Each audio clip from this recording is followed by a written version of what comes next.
शिक्षाविद, सांस्कृतिक और सामाजिक व्यक्तित्व के तौर पर हेमलता एस मोहन का नाम राष्ट्रीय स्तर पर भी पहचान रखता है। झारखंड राज्य महिला आयोग की अध्यक्ष के तौर पर झारखंड की महिलाओं को सशक्त बनाने और उन्हें न्याय दिलाने का जो काम अपने कार्यकाल में हेमलता एस मोहन ने किया वह किसी से छुपी हुई नहीं है। झारखंड की महिलाओं को लेकर अंतर्राष्ट्रीय महिला दिवस के अवसर पर बोकारो की उड़ान और इसके डिजिटल प्लेटफॉर्म उड़ान लाइव ने उनसे एक्सक्लूसिव बातचीत की। झारखंड की महिलाओं के साथ किस तरह की समस्या है और क्या चुनौतियां हैं? झारखंड की महिलाओं के साथ भी वही समस्याएं हैं जो पूरे देश की महिलाओं के साथ है। लेकिन हमें यहाँ पे एजुकेशन और साक्षरता पे और जोर देना है।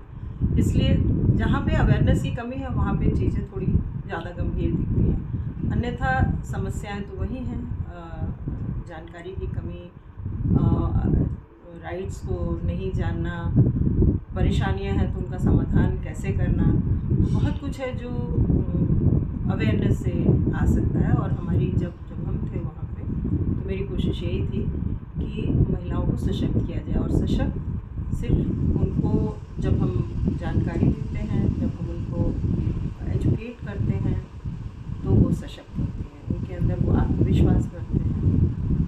आज जो झारखंड आपने बहुत नजदीक से देखा है, झारखंड की महिलाओं के कई मामले आपने देखे हैं, क्या लगता है किस तरह के मामले सबसे ज़्यादा आते हैं महिलाओं से जुड़े हुए और उसकी वजह क्या होती है? देखिए, हिंसा तो महिलाओं के ऊपर हिंसा एक बहुत मुद्दा है।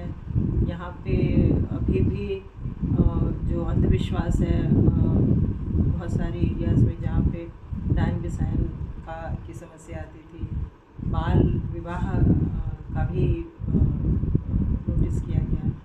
और महिलाओं को पीड़न इन जनरल वो हर जगह हर क्षेत्र में विद्यमान है। तो यहाँ पे भी ये समस्याएं ज़्यादा थी कि महिलाओं को उस तरह का सम्मान जिसके वो हकदार हैं वो नहीं मिलता और पीड़न बहुत था। इसका समाधान क्या है, किस तरीके से? इसका समाधान एक ही है, जब महिला सशक्त होगी, महिला को अपने अधिकारों का पता है, महिला को ये पता है कि उत्पीड़न, महिला का प्रताड़ना ये कानूनन जुर्म है, किसी का अधिकार नहीं है। वो सबसे महत्वपूर्ण है कि वो आर्थिक रूप से सशक्त हो। और मुझे ऐसा लगता है सशक्तिकरण में एजुकेशन के साथ साथ आर्थिक सशक्तिकरण भी उतना ही आवश्यक है। इसीलिए हमारे प्राइम मिनिस्टर हैं, उनका इस पे बहुत जोर है कि महिलाओं को स्किल किया जाए और वो सशक्त हो, आर्थिक रूप से सशक्त हो। तो ये एक बहुत बड़ा मुझे लगता है फैक्टर होगा महिलाओं को ताकतवर बनाने में कि वो आर्थिक रूप से सशक्त हो, जानकार हो। झारखंड में आर्थिक रूप से, अगर झारखंड की महिलाओं की चर्चा करें, आर्थिक रूप से सशक्त करने का क्या उपाय किया जाना चाहिए? आर्थिक रूप से सशक्त करने का एक सामान्य नियम यही है कि हम उनको एजुकेट करें, हम उनको अवेयर करें, जागरूकता बहुत आवश्यक है, और हम उनको स्किल्ड बनाएं। देखिए, इतनी अद्भुत यहाँ की कारीगरी है, इतने अद्भुत यहाँ की बहुत सारी ऐसी कलाएँ हैं, हाथ से बहुत सारा काम करने वाली यहाँ की महिलाएं हैं। और मैं ये नहीं कहती, उसमें पुरुषों का भी सहयोग है। वो इतनी अच्छी आर्ट है, हमारी ट्राइबल जो आर्ट है वो जिस ले लें आप, यहाँ पे सोहराय बहुत हो, आप देखेंगे घर घर में भित्ति चित्र बनाते हैं। और भी ऐसे जो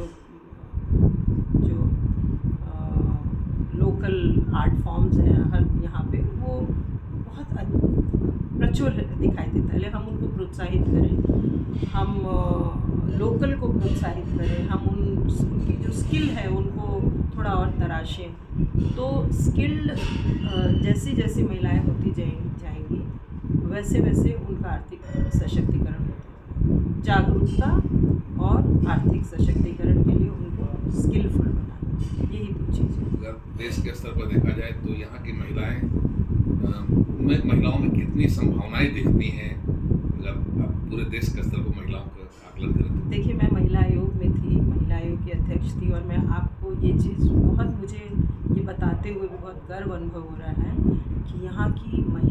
विशेषकर ट्राइबल हमारी जो बहनें हैं वो इतनी सशक्त हैं, इतनी संभावनाओं से भरी। महिलाएं तो अपने आप में बहुत संभावनाओं से भरी हैं।